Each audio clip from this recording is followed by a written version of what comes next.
Monto yan. Bira ko na po takit eh. Kanyang-kanyang ka pa muna.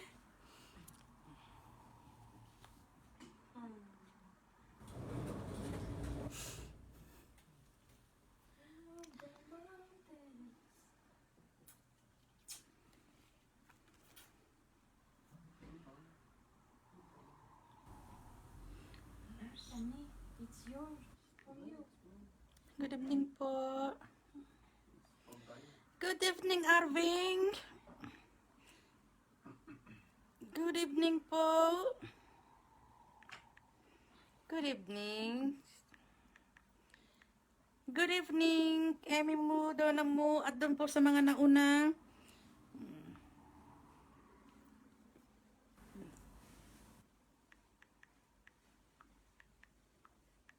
Wait lang po tayo.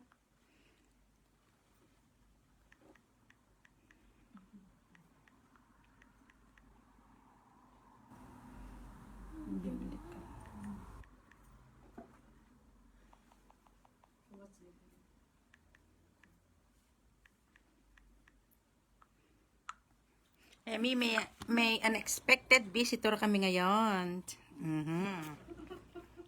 May nag-bake, nilipat nila dito. Emmy. Si Kiriako. Talo na si Brother Nel ngayon. Mas maganda ka pa sa gabi, sis Joanne mo. Blessed evening po to all.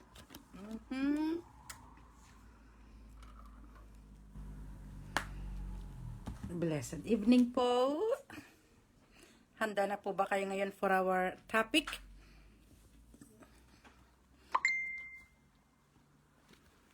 Actually, today you need a pen and a paper.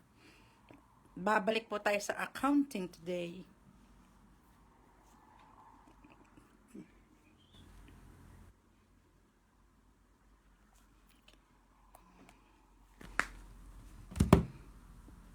Kumusta po? Wait lang po tayo ng for another 3 more minutes. Okay?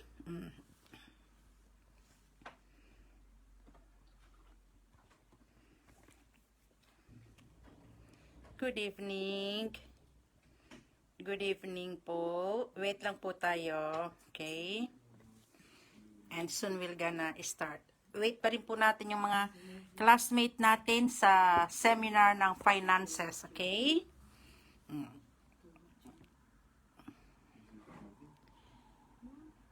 Design the decoration. Yes, with calculator pa kasi ngayon mag-ano tayo, multiplication and division ba yun? Divided. Hindi addition, hindi minus, kundi multiply and division nga. Tama ba ako? Percentage.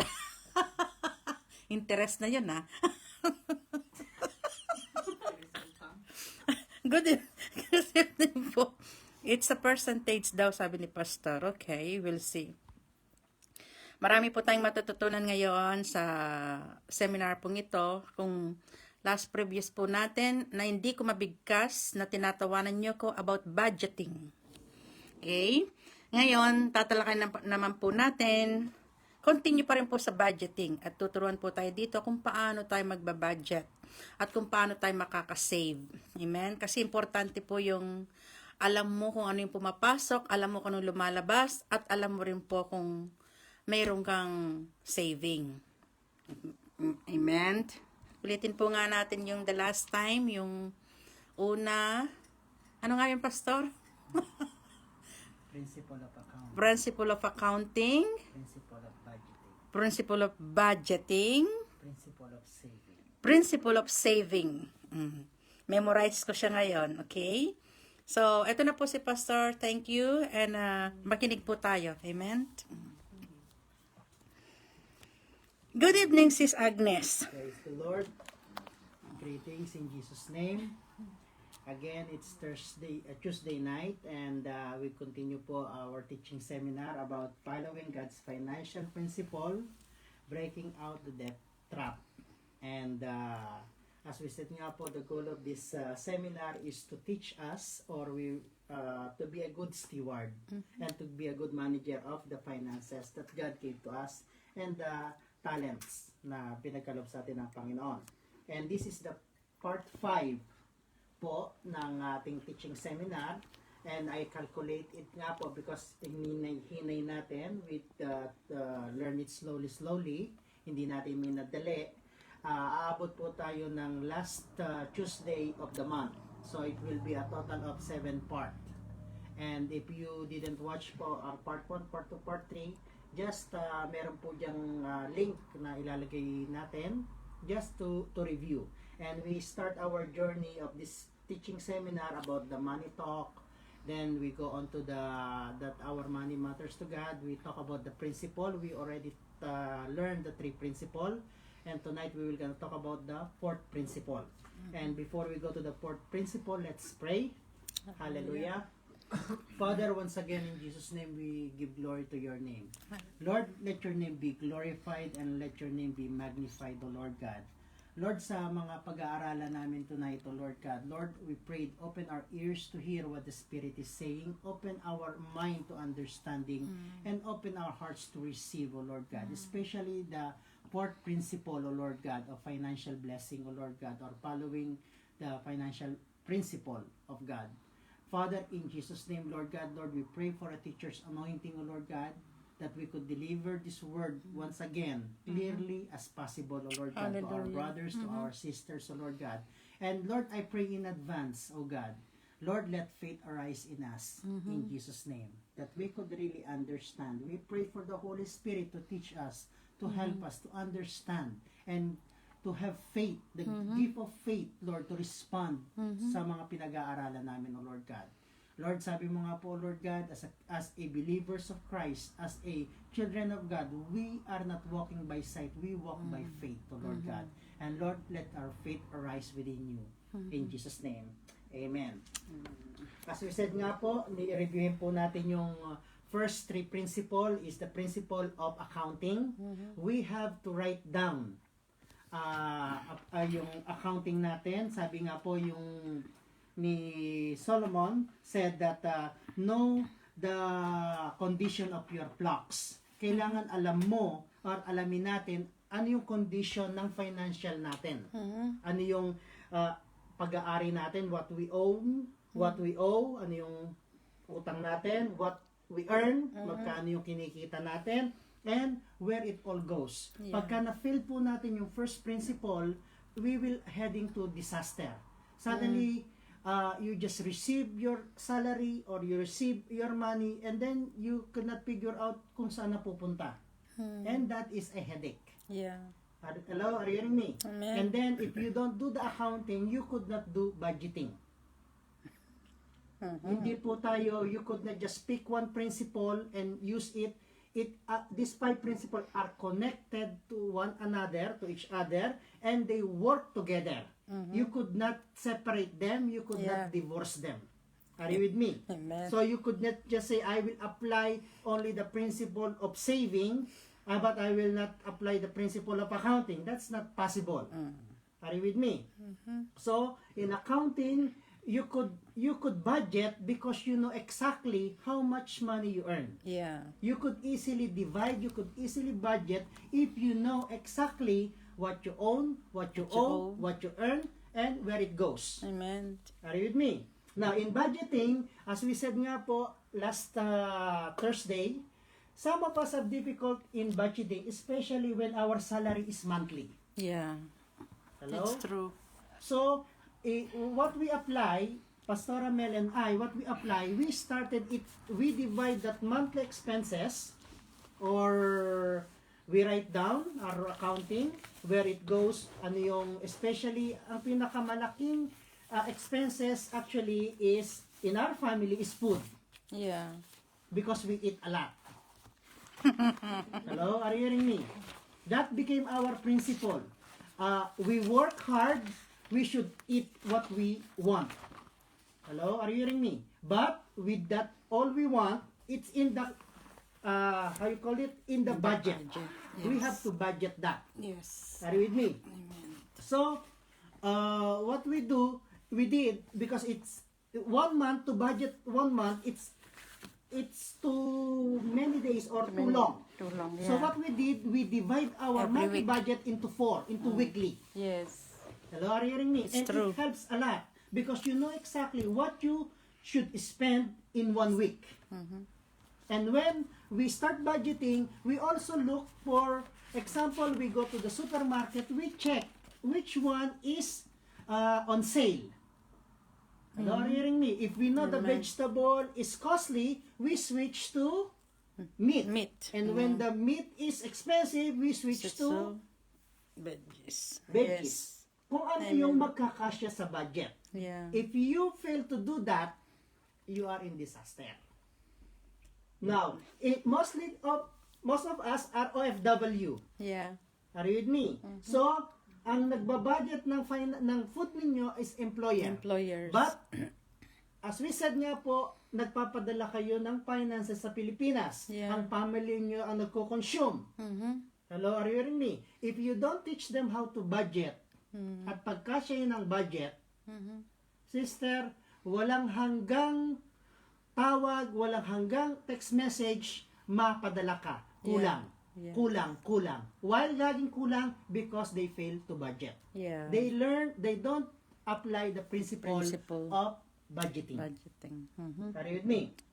Then, we go on to the principle of saving.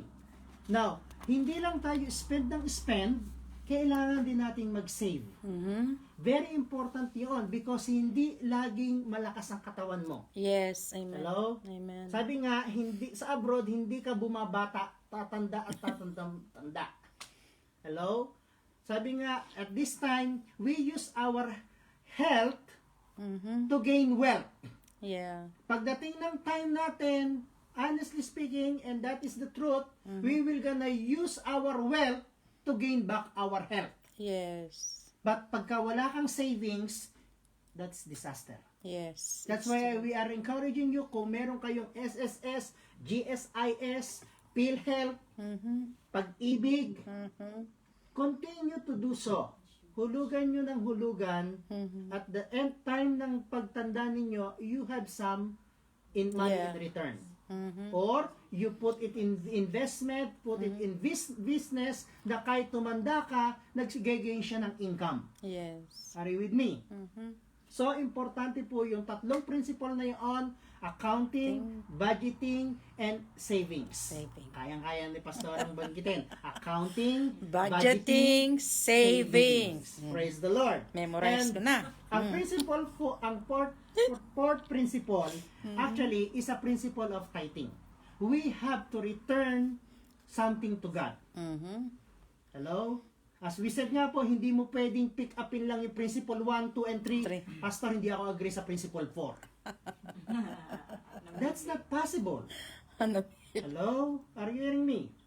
Now, we heard a lot of teachings about tithes and offering and teachings, and even in our spiritual journey, way back in our topic number 5, ordinances and practices of our church, it was lesson 19. We talk about tithes and offering. Yeah. Now, I could go through yung sa teaching seminar about yung tithing and offering and giving, but I will gonna switch also some of the parts and lesson ng lesson 19. Why? Because yung lesson 19 about tithes and offering, that is the updated revelation from God that I shared already. Yeah. Okay? So, we all know that tithing, when we quote Malakay 3:10, okay? Let's read that part. Even though you are still have that in your Bible, God allowed it to be there for a reason, for a purpose. Malakay 3:10. Actually started in verse 6. Verse 6, yeah. It's better to read it from there. This is what the Lord said, I, the Lord, do not change. So, He is the God of the Genesis. He is the God of the Malakay. He is the God of the New Testament in Matthew. He is the God of Revelation. He is the soon coming King. He's never changed. So you, descendants of Jacob, are not destroyed. Verse 7, ever since the time your ancestors you have turned away from my decrees and have not kept them.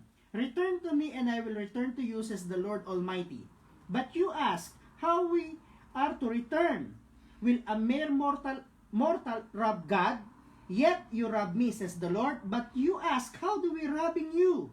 In tithes and offering, you are under a curse, your whole nation, because you are robbing me. Verse 10, bring the whole tithe into the storehouse, that there be food in my house. Test me in this, says the Lord Almighty, and see if I will not throw open the floodgates of heaven and pour out so much blessing that there will not Have room. not enough room to store it. And then in verse 11 and a previous verse, God promised to protect Yes. that works of our hands. Protect the field, protect everything that we are using. Now, some people don't agree because said it's in the Old Testament. We will gonna talk about it. Yeah. Okay? Now, switch into the book of Proverbs. Proverbs is Solomon who wrote that. The one of the wisest man and richest king during his time. Okay? Proverbs 3, chapter 3, Proverbs chapter 3 from verse 1. Book of Proverbs. So some people don't like Malakay 3:10 anymore. So let's go to the book of Proverbs. Okay. Proverbs. Okay?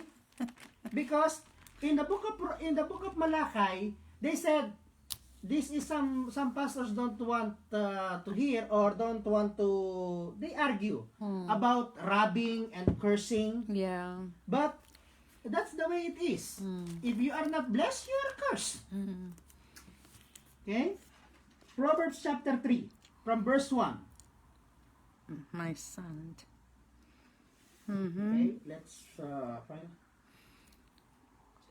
Okay, especially in verses 9 to 10. But let's read from verse 1. Okay? My son, my daughter, do not forget my teaching. Keep my commandments in your heart, for they will prolong your life for many years and bring you peace and prosperity. Let love and faithfulness never leave you. Bind them around your neck. Write them on the tablets of your heart. Then you will win favor and a good name in the sight of God and man. Trust in the Lord with all your heart and lean not on your own understanding. In all your ways submit to Him, and He will make your path straight. Do not be wise in your own eyes. Fear the Lord and shun evil. This will bring health to your body and nourishment to your bones. Now verse 9. Honor the Lord with your wealth. Hello?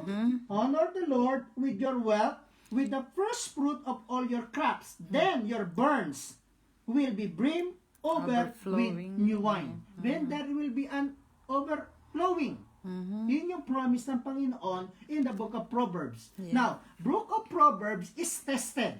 Yeah. Hello? By Solomon.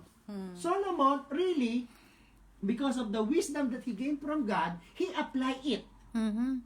And this is what he said. Honor the Lord with your wealth, with the first fruit of all your crops. Then your barns will be filled with overflowing, and your vats will brim with new wine. Yeah.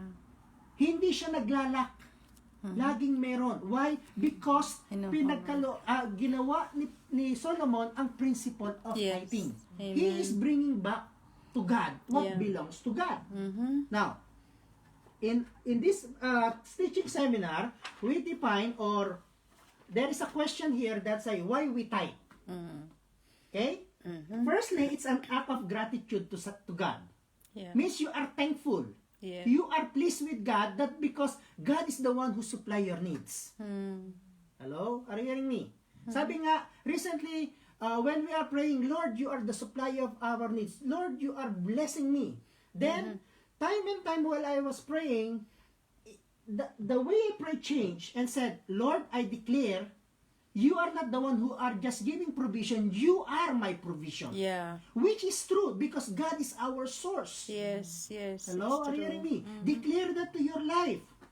That God is not just the giver of provision, He is our provision. Yeah. That's why Amen. David claimed the Psalm 23, the Lord is my shepherd, Shepherd, I I lack lack nothing, nothing. because God is his provision. Yeah. And even in one part of of the Psalm, he said, you are my portion forever. Mm-hmm.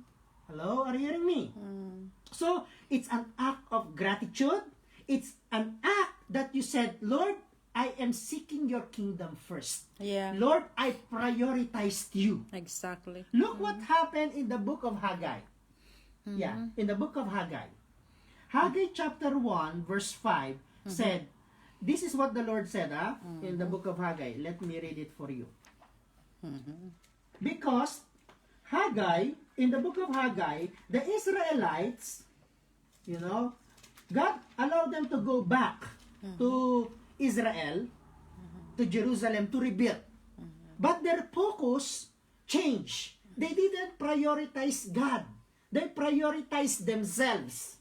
Hello, are you hearing Yeah. me? They prioritize themselves. They lean on their own understanding. Inuna nila ang sarili nila. Hindi na nila inuna ang Diyos. Yes. Are you with me? Now, in verse 5, this is what the Lord said Almighty. Give careful thoughts to your ways. You have planted much, but harvested little. You eat, but never had enough. You drink, but have never have your fill. You put on clothes, but you are not warm. You earn wages, you earn your salary, only to put them in a purse with holes in it. Yes. And sometimes, many of us, believers, Christian, experience that. Why? Because we don't prioritize God. Yes. We don't seek ye first the kingdom of God. Are you with me? This said, now this is what the Almighty says. Yeah.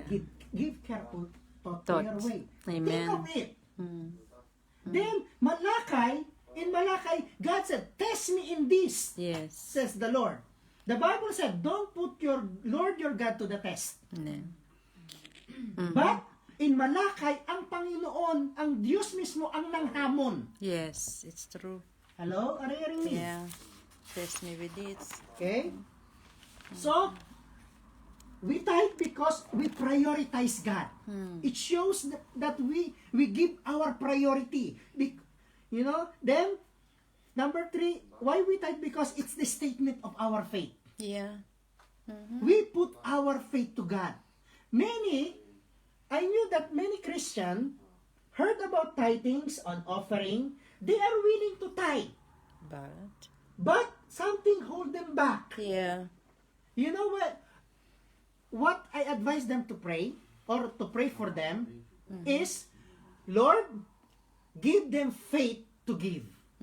Sometimes it lack faith Yeah. because of fear. It's Fear true. of, if I will gonna give tithes, how about my expenses? Yeah. It's true. Hello? That's why it needs faith. Sometimes that's why in the church, we are challenging our brothers and sisters. Test God on this. Doon lang sa part na yun mo dapat itest si God. Yeah. No more, no less. Are you with me? Amen. And Yeah. number 4, we tithe because of obedience. Yes. Because of love. We don't tithe because out of fear. Yeah. Like the Israelites. Hello? Are you hearing me? We give because we love. We give because we obey. Amen. Are you with me? And, as we said nga po, tithing, we have to give our first and best. Yes. Hello? Like for example, what happened in the story of Cain and Abel. Annabelle. Hello? And Cain and Abel, when they tithe, Cain didn't give the first and best. Yes. Abel gave his first and best. Yep. Are you with me? So, I will gonna switch with our old other teaching, other lesson. Now, what tithing, many of us already know. Especially kayong mga nakikinig, you already know what's tithe. Tithe is 10%. That's why we are talking about percentage. Are you with me? Okay? Now, there was always an argument that because we are in the New Testament, we don't need to tithe because tithing is in the Old Old Testament. Testament. Yeah. It's the law. Mm-hmm. Hello? Do you know that? And I will say it again, even though I teach it before, that even before the law, there is already tithing. Yes. People of God already tithe, even before the law. Law is started in the days of Moses. Yes. But before Moses, all the patriarch, Abraham, Isaac, Jacob, Joseph, Israelites, before it became a law, before Exodus, you know, they are already have tithes. In Yes. Genesis, you know the book of the Bible, Genesis, Exodus, in Genesis, before the law, meron ng tithing. Tithing. Yes. Hello? Number one na makikita natin, ang tithing is in the book of Genesis chapter 2. That is still in the Garden of Eden. Mm-hmm. God said to Adam, you could eat every fruit bearing tree in the garden except the fruit of the tree of good and evil. Yes. It's true. Don't consume it, don't eat it. Mm-hmm. Hello? Yeah. Because when you eat it, you die. You will be cursed. Which, nagkaroon ng curse in Genesis chapter 3. Yeah. Why? Because they consume. It's true. Yes. Which, if you reread that Genesis chapter 3, 2, and 3, at Malachi 3:10, exactly the same. You rob me, because you rob me, you are under a curse. You should give it to me. It belongs to me. You consume it, you die. Yeah. Pocket died. Income died. Are you with me? Now, Abraham, in Genesis chapter 14, he gave his tithe to Melchizedek, Melchizedek. which also you could read it in Hebrew chapter 7. Melchizedek is a high priest of Salem. Salem, that city, before it became Jerusalem, it called Salem. Hello? And he is the high priest of God Most High. Yes. And Abraham, after he get his victory, he gave tithe to Melchizedek. Yes. It's Are you true. with me? That Yeah. is before the law. Mm-hmm. Then Jacob, when he is going away from his brother Esau, he fall asleep on the road, and then he came to that place where heaven opened in a dream. Yeah. And in Genesis 28, verse 22, he erected a pillar of stone, and he called it, this is the house of God, this is Bethel. And he said to God, Lord, if my journey will be successful, I will gonna go back, and everything I earn, I give you the tenth. Yes. It's true. Hello? Are you hearing me? Then, as we said nga po, Joseph came as a patriarch. They moved to Egypt. The Israelite nation became bondage and slavery for 400 years. And there was a great plan of going to the promised land. And while they are on the way to the promised land, the Lord slowly gave his decrees and laws. And one of the laws, the tithes and the offering. Why God exactly put tithes and offering to the law? Bakit siya ginawang part ng law in the days of Exodus, in the book of Genesis law? Because of the hardness of heart Yeah. ng mga Israelite nation. Yes. And God's in His mind and His heart, if they could not obey me because they love me, I have to push them so that I could bless them. Yeah. It's true. Because if it's law, they have to do it. Either you obey or you die. Yeah. Are you with me? Yung mababasa natin ang tithes under the law in Leviticus 27:30, in Deuteronomy 14:22. And it became a law. Yeah. But in Malachi 3:10, do you know Malachi 3:10 is the last book before the New Testament? Yes. And still, God gave a reminder. Malachi 3:10 is just a reminder about tithing. Yeah. Are you with me? Yes, it's in the end of the book. Yeah. Mm. And then because it's still part of the Old Testament, Mhm. some Christian don't want to use it because he said it's Old Testament. We are living in a New Testament. New Testament. But Jesus said, I come not to abolish the law Mhm. or the prophecy of the prophet. Mhm. I come to fulfill Fulfill them. the law. Yes. Do you know that when the tithes became a law, are you with me? They could not fulfill it very well because they give the tithes, their tithes, out of fear, not out of love. Yeah, it's true. No, That's why Jesus said, I come Not- not to abolish it, but to fulfill it. This is how you should give. Amen. Are you with me? Yeah. Now, people said, also Christians said, they argue about it. Jesus never teach anything about tithing.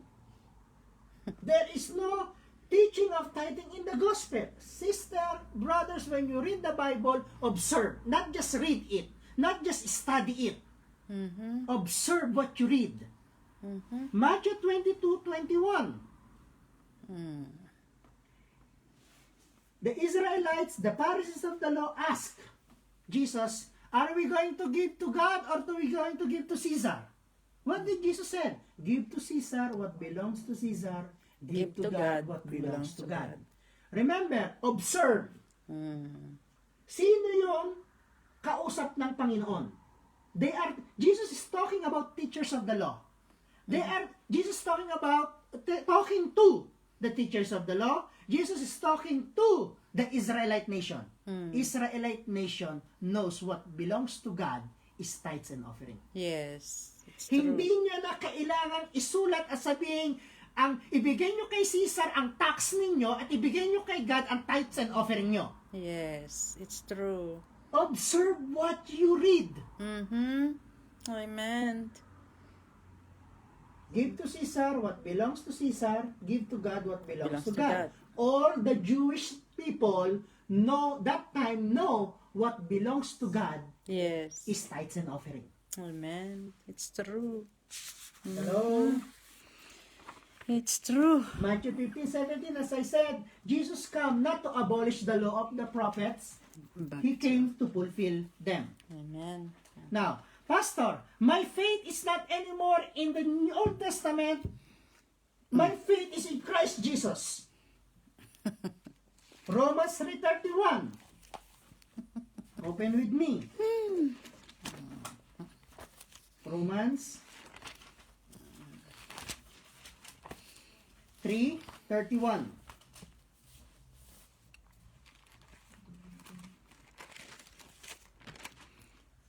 Now, Paul is saying, or wrote to the Romans, do we then nullify the law by this faith?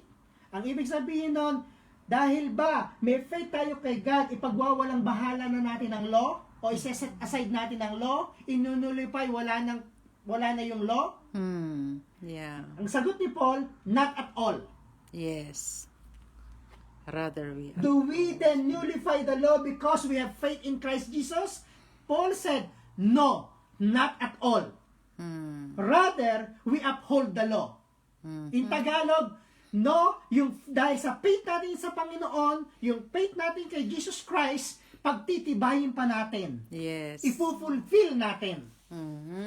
Not anymore, we fulfill the law out of fear, but we do the law out of love, out of obedience. Yes. Hello? Nagiging careful tayo to break the law because we know that if we break the law, we break the heart of God. With that faith in Christ Jesus, we uphold the law. Yes. Hello? Are you with me? Okay. Now, more pa, actually, ang pagka ni-review nyo yung lesson 19, okay, wala sa JCF online, nandun siya sa Word on Fire. Yes. Okay? Okay, magsiswitch tayo ngayon sa ating seminar. Okay? Are you ready that? Now, there is as we said, we will can talk about percentage. God is asking 10%. 10%. Hello? Yes, amen. 10% daw, ah. Not 9%, Sila May, ha? 10%. Yeah. Okay? Now, there is a story about a widow's mite, the widow's offering. Jesus was sitting there looking at the offering box, or let's say. Okay? He's looking, all the rich people put their tithes, 10%, let's say, an offering. And this widow put something, small copper coins, I think, yung nilagay niya. And Yeah. Jesus said to the disciple, look, this widow give more than everyone else. Yeah. Why? Because that is all she has. Means 100%. Are you with me? Yeah. The rich people give out of their richness Yes. part of what they have. 10% of what they have. And this widow give all what she has out of her poverty. She give 100%. Now, why we talk about percentage? Because it's not the amount exactly. God is talking about when to give to God. It's about the percentage. How much percent of what you earn you give? Yeah, it's true. Because God is demanding the 10%, not the exact amount. Hello, are you hearing me? Amen. Tahimik daw kasing listener ngayon eh. Kasi sensitive po kasing topic. Hello? Amen. Like for example, if I earn 1,000 euro, the first 10% is 100. Yeah. If you earn 400, the 10% is 40. God is not demanding 100%. It's true. If you can give, why not? Mm. Hello? Are you hearing me? It's true. Yeah. That's the line that God draw. Yeah. That 10% is more than enough for God to open the floodgates of heaven as He promised. Hello? Yeah. Years it's true. back, I was invited, or I think kasama ko si Pastor noon, we are invited, or I am invited, to a church to minister. And then, tithes and offering came.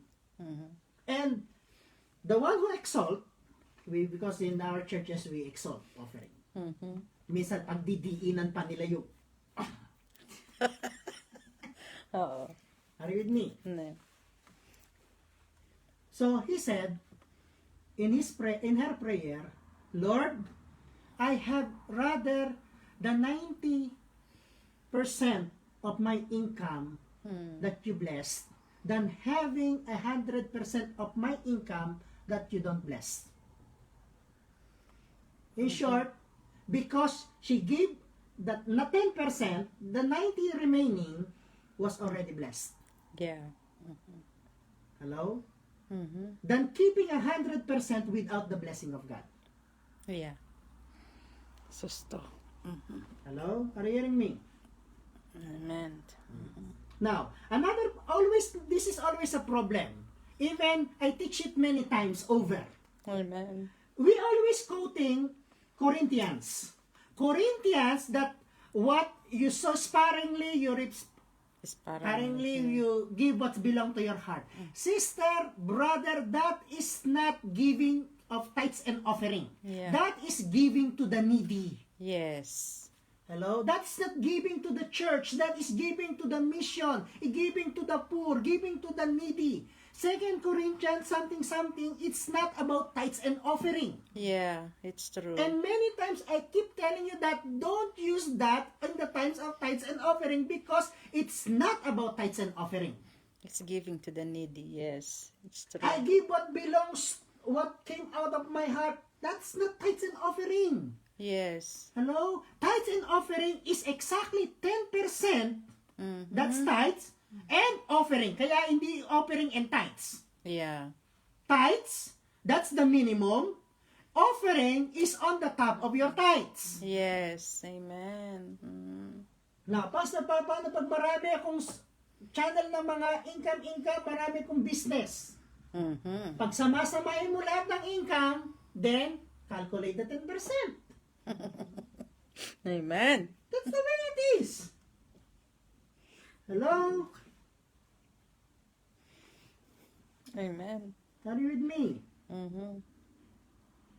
Then, there is an issue when I was teaching this. That, as I told you, in 2016, I teach it to another church in Nicosia, not in JCF Church. There is always a question, Pastor, we always have a problem.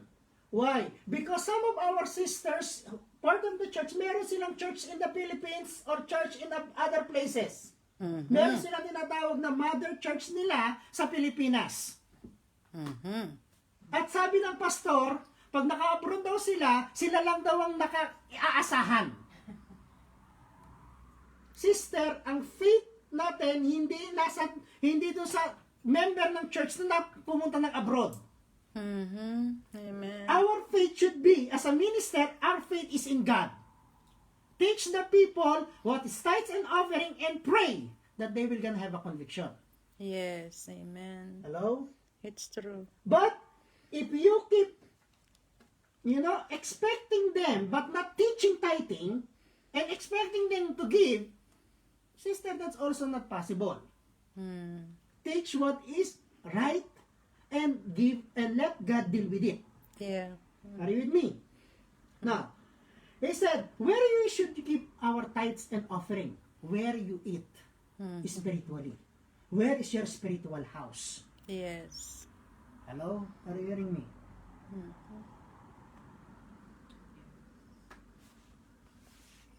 Pastor, marami namang nagtatites dito sa Cyprus, pwede ko namang dalhin na lang ang tites ko sa...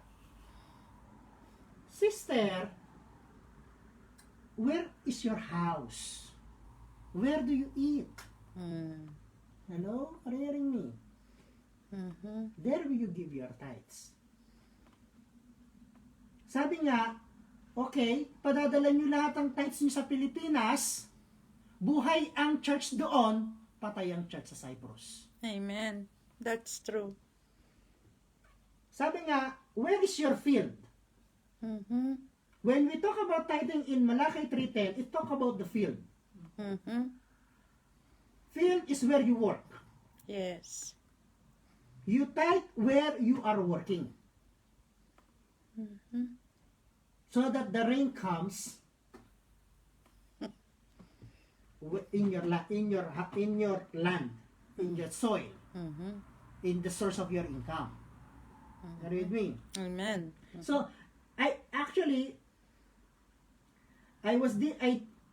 purposely speak that or share that teaching when I was invited, because that's the main problem Of the church. of the church here in Cyprus. Yes. Especially when a Christian is already a Christian from Philippines. Yeah.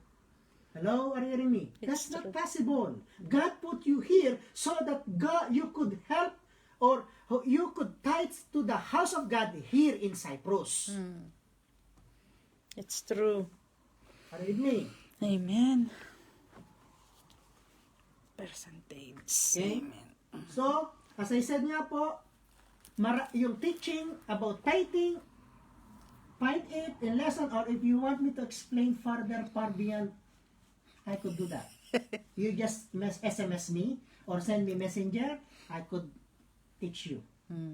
Are you with me? So, as we said, principle of accounting, principle of budgeting, principle of savings, principle of tithing. Okay, now, how to divide your income? Mhm. Kasi meron kang 10% na dapat ay savings. Now, 10% dapat na tithing. Tithing. Okay? Now, we apply first, nung nagsimula kami ni Pastora, we apply 10-10-80 principle. 10-10-80 means 10% ng income namin goes to the tithe. Second 10, savings. And 80% ng income, yun ang spending. Yeah. 10, 10, 80. 10, yung unang 10 sa Panginoon. Always put God first. The first 10 belong to God. The first fruit of your monthly income goes to God. 10. Then, ang second 10 is savings. Kahit maliit siya, isave mo. Hello? Start with that. Huwag mong babaguhin yung una. That is fixed. 10. Tong savings, kahit gawin mong 5, it's okay. Maging 85 yung isa. Yung expenses. But start somewhere. Yeah. Huwag yung 10 sa Panginoon, 90 pang-spend. Magtira ka. Yes. Hello? Are you hearing me? You pay God first, you pay yourself, then start paying all your debt. Yeah. I-budget mo. Hello? Amen. Are you hearing me? Amen.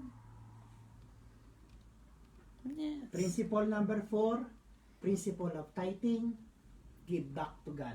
Return back to God what belongs to Him. Hello? Principle 10, 10, 80.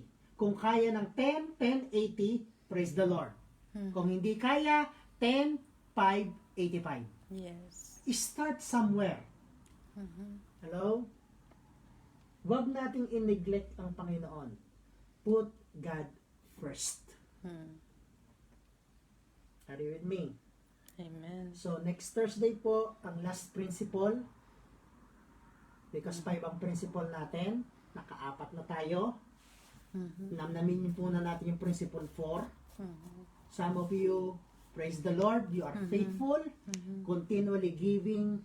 Kahit nga naka-lockdown ng church, sineseparate ninyo ang para sa Panginoon. Some of you, we are challenging you, test the Lord.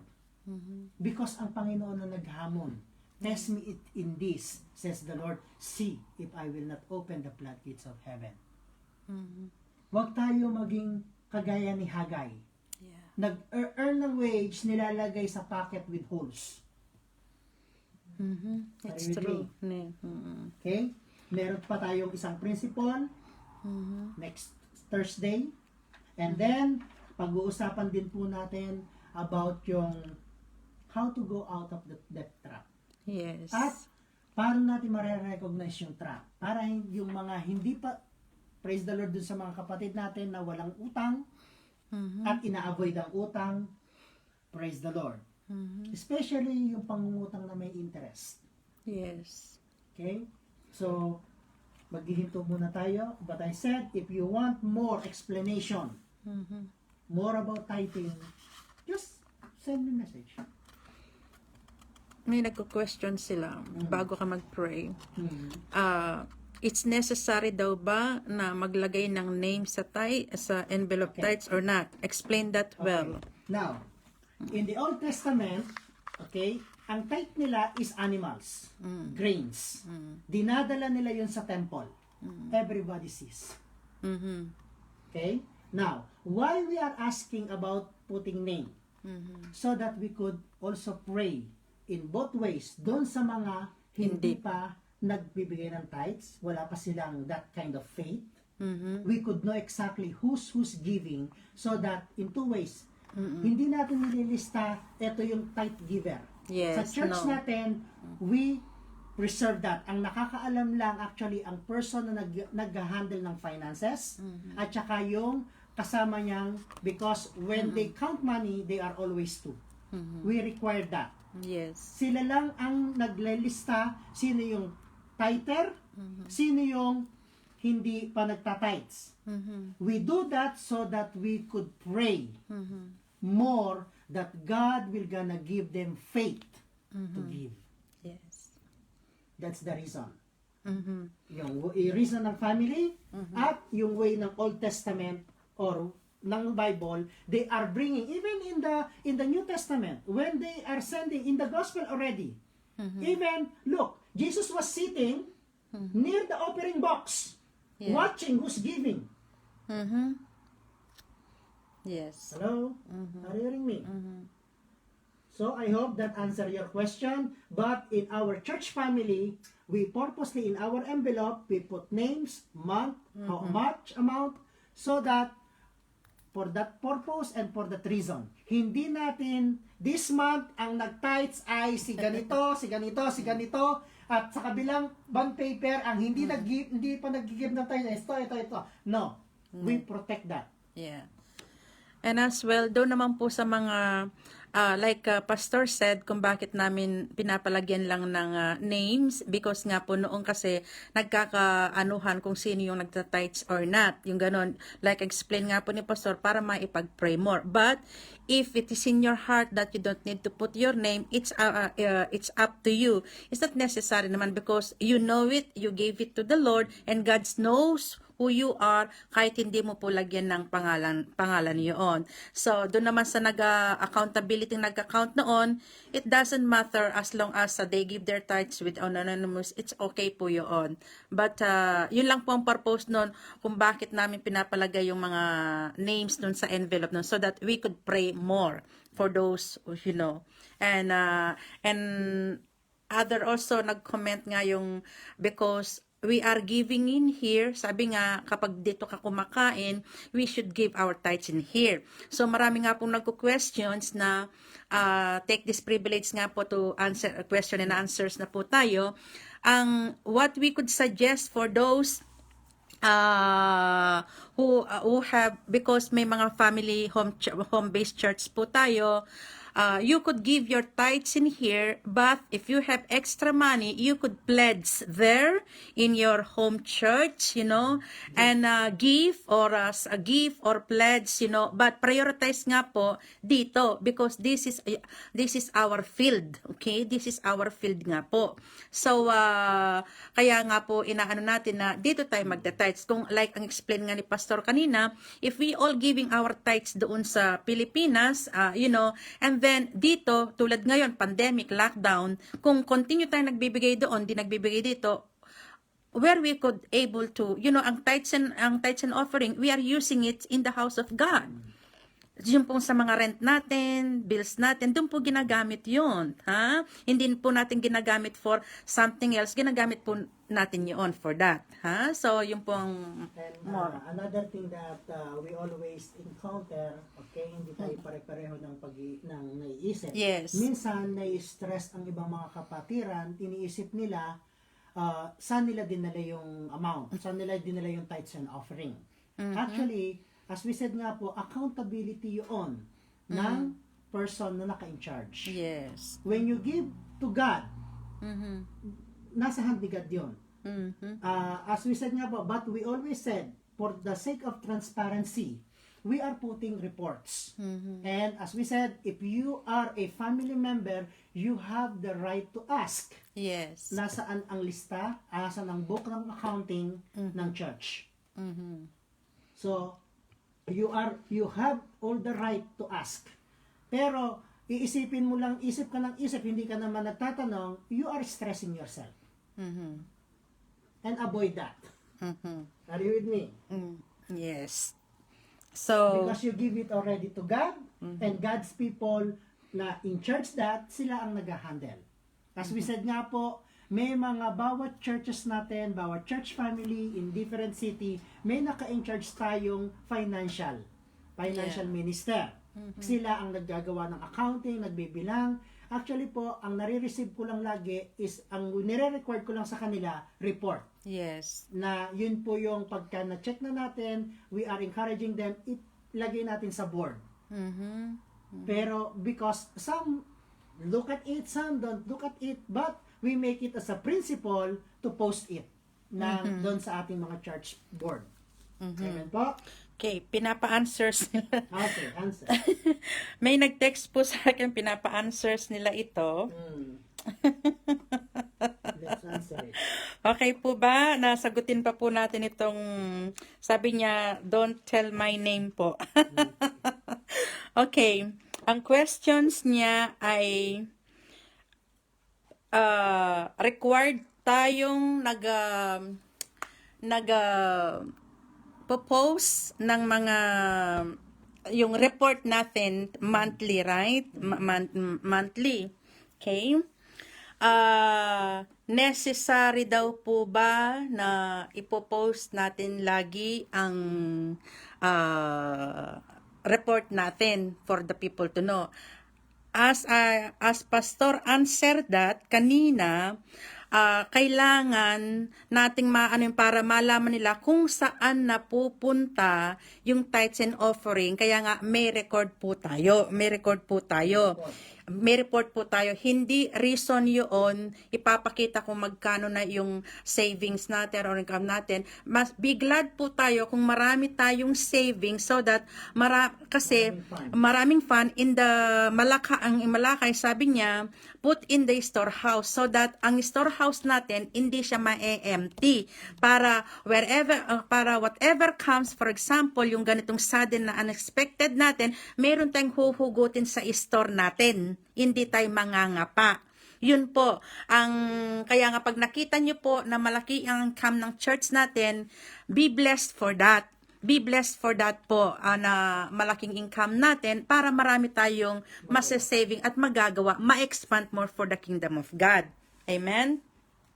Hindi ko na po nakita pa yung isang questions, but I hope na answers po yun. Kailangan, like Pastor said, kung kailangan nyo pa more mag-ask, if you are member in the church and you are tithing, you have every right to ask the finances what you need questions about the finance of the church. They will answer you directly po.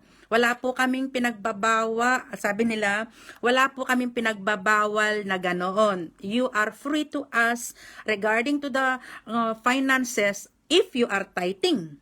If you are tithing, okay? So, okay po yon. Daxi, any more questions?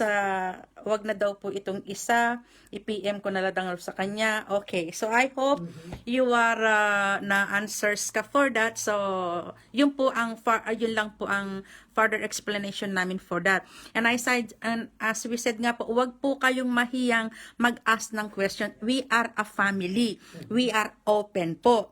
And besides, as Pastor said, laging report lang po ang nakahawak, ang nakikita namin.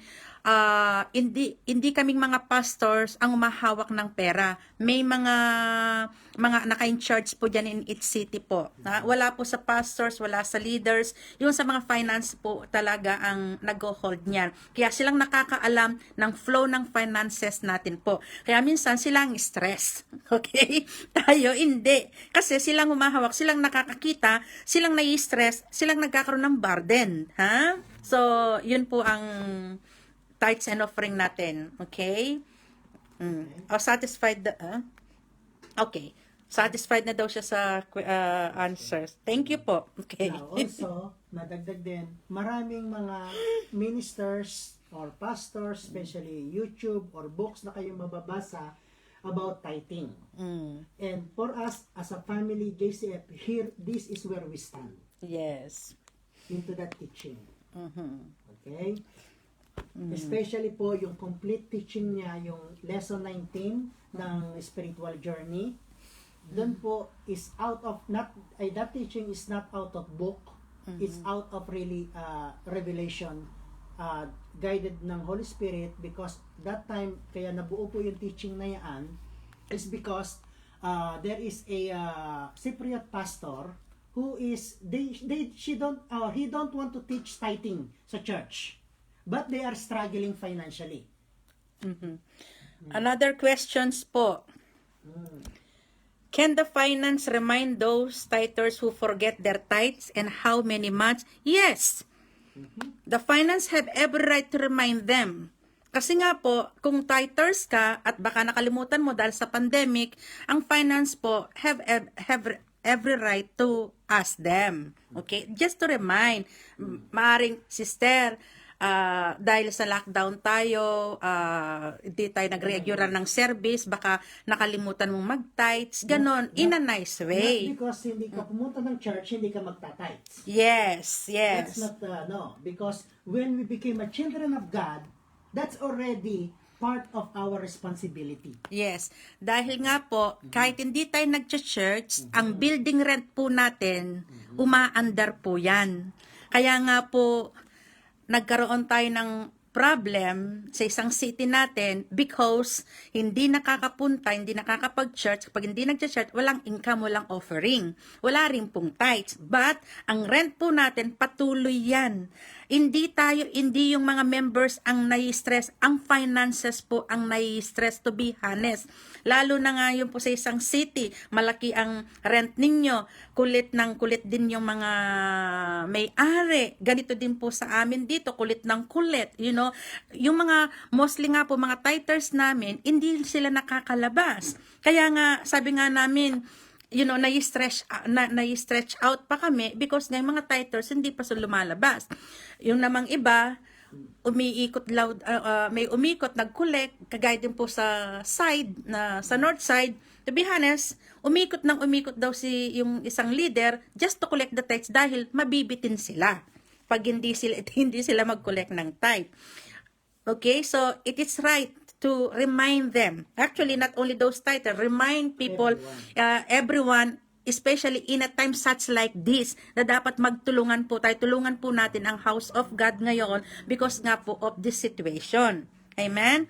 So, I hope na answers na po ito. And sister, baka na makaka-question nyo about tithing, you forget yung principle. Yeah. Baka ma-focus naman po kayo sa okay? No, we are just being po ng honest and plain po ngayon, okay? So, Okay? So, shall we close? Or if you still have more question, you could PM Pastora and we could deal with that outside this live. Okay? yes, opo, Amen? okay. So that because it's already 9 o'clock. Yes. Okay, with me? yes. So let's pray. Hallelujah. Father, in Jesus' name, O Lord God, thank you, Lord God, that with this topic, with this Hallelujah, principle, amen. you are working into our heart, O Lord God. And even things that we could not really understand or being doubtful, O Lord God, Lord, continually clear it up. Lord, give also courage to our sister to ask. Sabi mo nga po, ask and you shall receive. Seek and you shall find. Knock the door and the door will be open. And Lord, Father, Lord, maa-avoid through asking, maa-avoid Hallelujah. ang speculation, but Yes. everything will be clear. Amen, Lord. And Lord, Father, sa mga kapatid po namin, O Lord God, na nag-hold back pa about giving what Yes, belongs to Lord. you. Lord, we pray for them that you will gonna give them faith to give. Faith to step forward. Yes, Lord. Faith to add or to apply the principle of tithing. Lord, your heart for us, to your children, O Lord God, is to open the floodgates of heaven. Your heart Hallelujah. for us is not to harm us, but to prosper us. Even the Israelite, because you want to prosper them, Lord, you put the tithing into the law. Hallelujah. Because of one reason, you want to bless them. You Yes, want to Lord. open the floodgates of heaven for Hallelujah. them. Father, in Jesus' name, Lord, that we will gonna give not out of fear. We will gonna give out of love and Yes, obedience. Lord. Yes, Father, Lord. in Jesus' name, Lord, as we add this principle into our lives, into our teaching, into our lives, Lord God, Lord, we pray, let it be guided by your Spirit, O Lord God, that we will be wise, not in our own understanding, but in your understanding, O God. Hallelujah. Lord, bless everyone. Lord, as we continually to this journey, as we are waiting for the next principle or the last principle, Lord, work into our hearts. Help us to apply the four principle. The principle of accounting, the principle of budgeting, the principle of saving, and the principle of tithing. Father, in Jesus' name, we are grateful and thankful for your word and the work of your Spirit in our lives. In Jesus' name, amen, Amen. and amen. Again po, thank you po for watching and very intense po itong topic ngayon. Praise the Lord. But it's for our own good po yun. And actually, we are blessed na to share this one. Ang goal natin is so that you could able to be blessed more financially po. Marami po tayong matututunan, as we said nga po, step by step nga lang po ito. Amen. So next Tuesday po, Thursday, mas more intense. Okay? So thank you po and God bless you all. See you Thursday.